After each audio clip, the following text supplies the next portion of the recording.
The Global Career Scholarship Program for Graduate Studies is now officially open.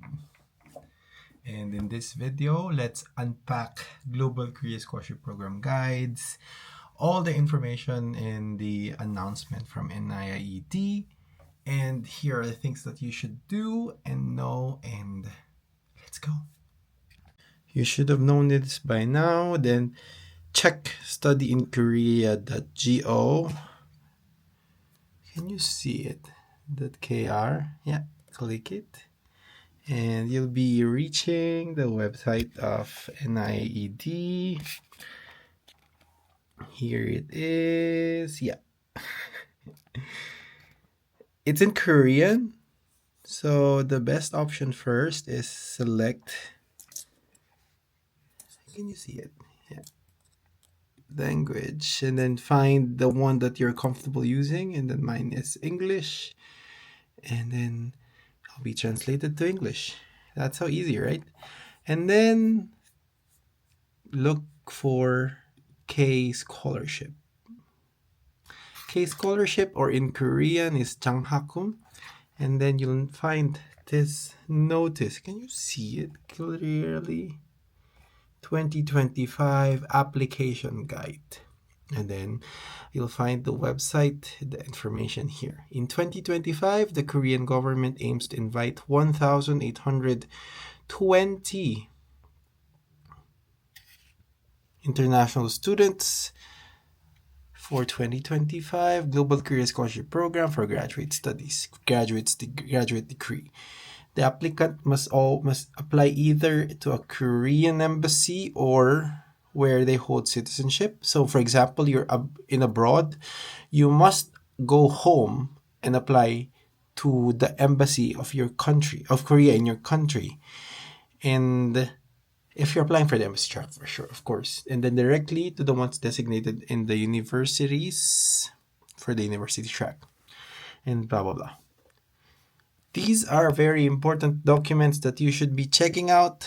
Guidelines, forms, university information in, I think there are a lot of universities. That's why they divided into two. So let's download the guidelines first. The guidelines are in English or in Korean. So of course, the best way for me to do it is in English. And this will appear.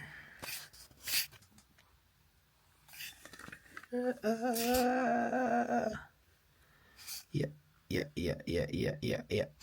So as mentioned, a lot of information already indicated in the guidelines. So I don't think it's necessary for you to ask about, Justin, what are the information? What are, how can I apply? First, read the guidelines, because the guidelines will inform you about the information that you're asking for. For example, the Global Career Scholarship Program, they have two tracks, the embassy track and the university track. So each country, they designated specific number of slots per country. So for example, you're from Philippines, like my country, you're given 18 slots for GKS embassy track. That's actually a lot. So here are the countries. Actually, it's in the guidelines. Page 6, make sure to check your country. If it's indicated here or you have a slot here, then you can apply through embassy track. But if your country is not here, unfortunately, you cannot apply. I think almost all countries are here. And then total, 699. And then overseas Koreans, they're inviting at least 11, total of 11. And then for Ukrainian scholars, they have specific slots indicated, 40. And then here's how I applied for the GKS 2020. It's the university track. And then what's the difference of general and regional? Actually, it's described here. Regional is type B. General is both. Research is A or B. And then There are universities focused on specialized courses are indicated. Can you see it here? Which is special R&D 2020, 21 institutions. It's here. That's why I'm telling you they are really focusing on R&D and research and science-based, engineering-based, because they even give emphasis on specialized courses. And then you see global network institutions. These institutions are actually highly internationalized. They have a lot of global networks. So, I mean, enrolling to this is actually also good for you. Choosing this. So it really depends. And yeah, it's important for you to take note of all the documents you have to submit, forms numbered accordingly. Very important. Everything should be submitted if it relates to you. Mentioning this is very important as well. So you can see for master's applicant, there are indicated documents required for you. Also applies for doctoral and research related. So if required, then it's required. If it's like this, does not apply. If it's optional, of course it's optional. Make sense? Proof of Korean document, adoptee optional. Korean or veteran isn't optional as well. Certificate of employment optional. Applies for faculty member of international organization partner university. Scores, don't believe this. This is not optional anymore on my view. This topic or English test proficiency, IELTS, TOEFL, TOEIC, is not an optional document anymore. And I highly recommend to submit those documents if you have them. That's very important.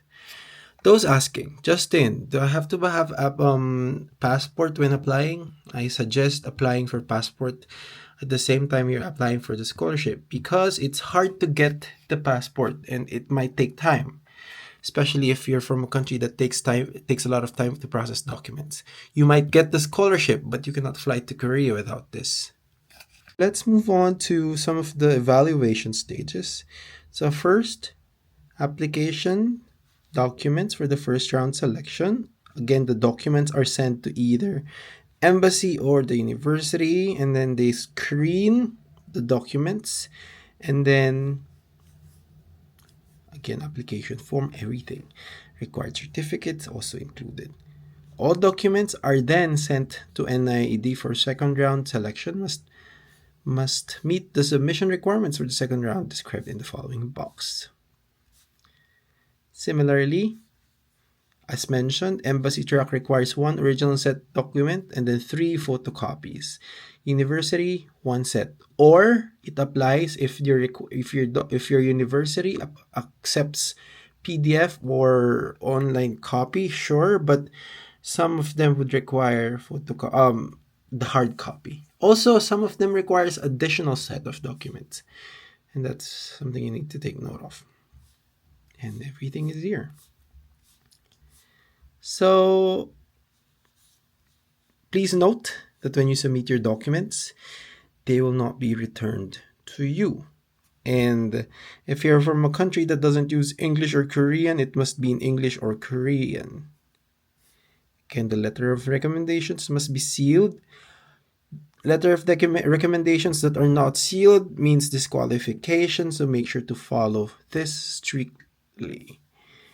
And then, if any of the required documents are not submitted, or any of the application forms are submitted without applicant's signature, he or she is excluded from the evaluation.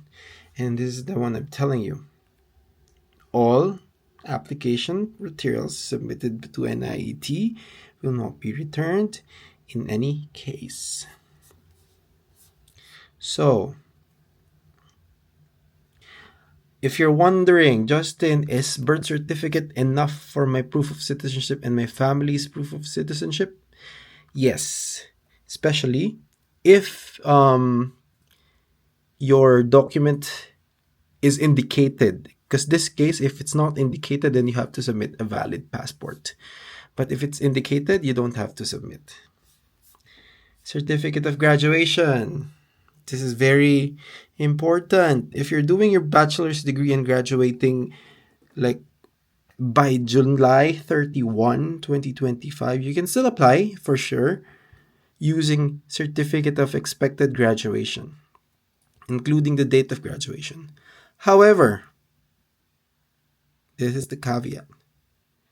The documents must be sent before July 31. Failure to do so, even if you are accepted, you will be disqualified. I hope it makes sense, especially considering not just original document,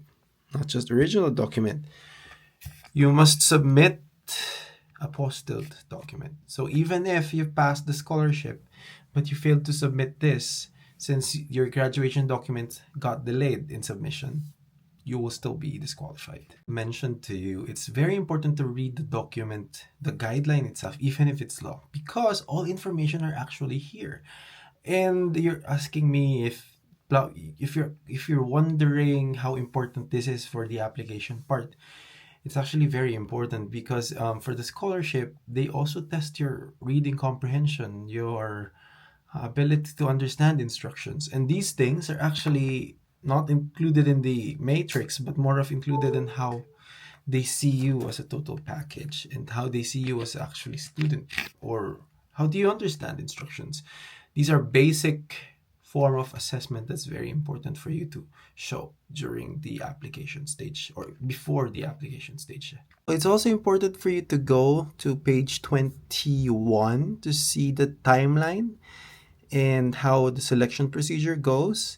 So by first round selection, February, March, recommended to NID documents sent to NID early April, depending on the track, late April for university track. And then second round selection, April or May.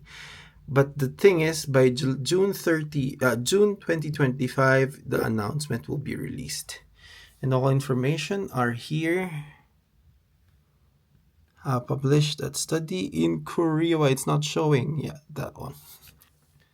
So as mentioned, you're evaluated based on all different kinds of credentials, competency, level of education, academic grades. They will verify everything.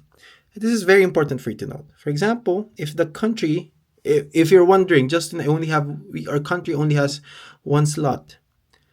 It's very hard for me to get in. But there are possibilities that other countries would have insufficient number of recommended candidates.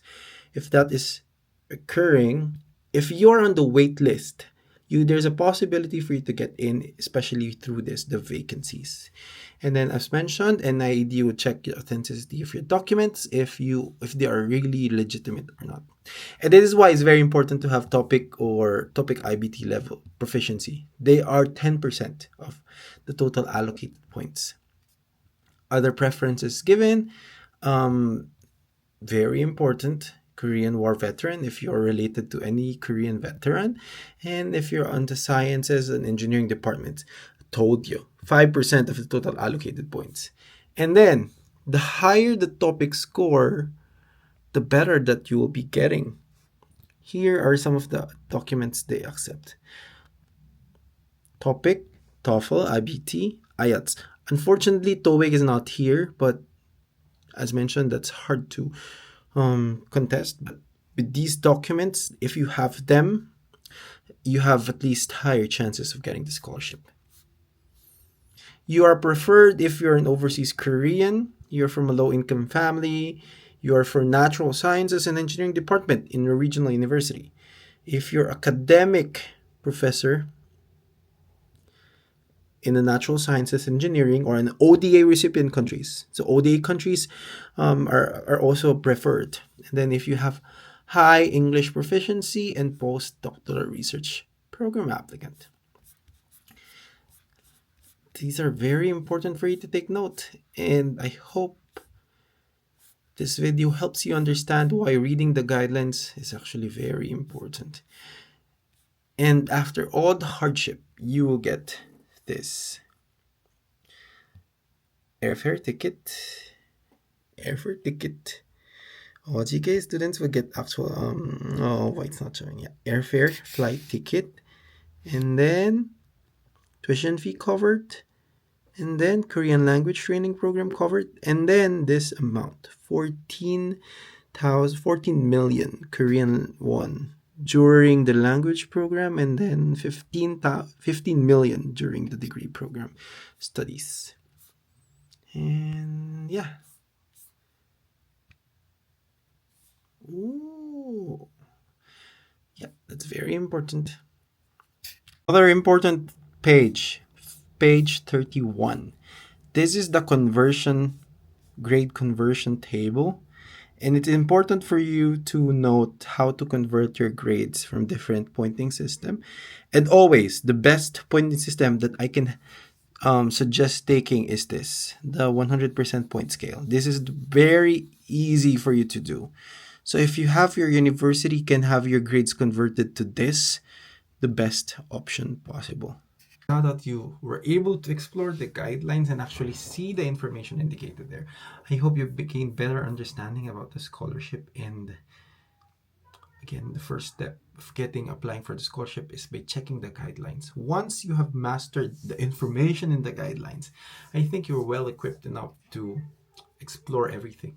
To some of the Q&A, some questions, frequently asked questions for GKS. So, should I submit my parents' passport copy? If your if your document or proof of citizenship does not cover your parents' proof of citizenship requirement, then you must submit. Again, it's not original, but you have to just photocopy the bio page, if that makes sense. Number two question. My father has deceased long time ago, and I cannot provide his proof of citizenship. Then please provide supplementary documents. The reason why you're not submitting the proof of citizenship, divorce certificate or death certificate would suffice. And then my parents and I holding different citizenships. Am I eligible to apply for the program? Yes, you may, as long as you and your parents do not hold Korean citizenship. So that's the most important thing to note. If, for example, your parents are changed to Korean citizenship, and then that could affect your chances, I think that you have to think twice and reconsider, especially if your parents are Korean citizens, because Korea will know. And then my country is not listed in GKS program. Can I apply? So the quota allocation is decided based on mutual agreement on cultural and educational cooperation between Korea and participating countries. All applicants must hold the citizenship of GKS partner except for R&D, Global Network, and International Organization Program. These programs are open to all countries around the world. So applicants for R&D, Global Network, international programs must directly apply to their designated university programs. Is only available under the university track. So this is very related to if your country does not have an Korean embassy in your country, or in the university track list, it's not showing, then you cannot apply for the embassy track. You can apply through the university track. I'm expected to graduate from my degree around March 2025. Am I eligible to apply for this program? If you're graduating your bachelor's degree on March 2025, yes, you may apply, as long as you were able to submit your documents, apostilled transcript, and bachelor's degree certificate to university or NIED on or before July 31, 2025. Not by photocopy, not by PDF, but actual mail. And it takes 1 year for my country to get a diploma for my graduation. Can I apply for the provisional graduate certificate? No. As mentioned, they're very strict. It should be an official graduation certificate or diploma. If you have these types of documents, you can submit them initially, like expected certificate of expected graduation, but you have to provide the apostille document eventually. I have master's degree. Can I apply for master's degree program? Which degree certificate should I submit? You can apply for master's degree program by holding another master's. If you're applying for the master's degree, you should submit the degree certificate or academic transcript of your bachelor's degree. So they will not be assessing you based on your master's degree performance if you're applying for another master's degree. They will be assessing your bachelor's degree performance, because the natural progression is bachelor's, master's. So if you're applying for another master's, you'll go down to the bachelor's degree. documents and data. And then I'm currently doing my master's in the university in Korea. Am I eligible?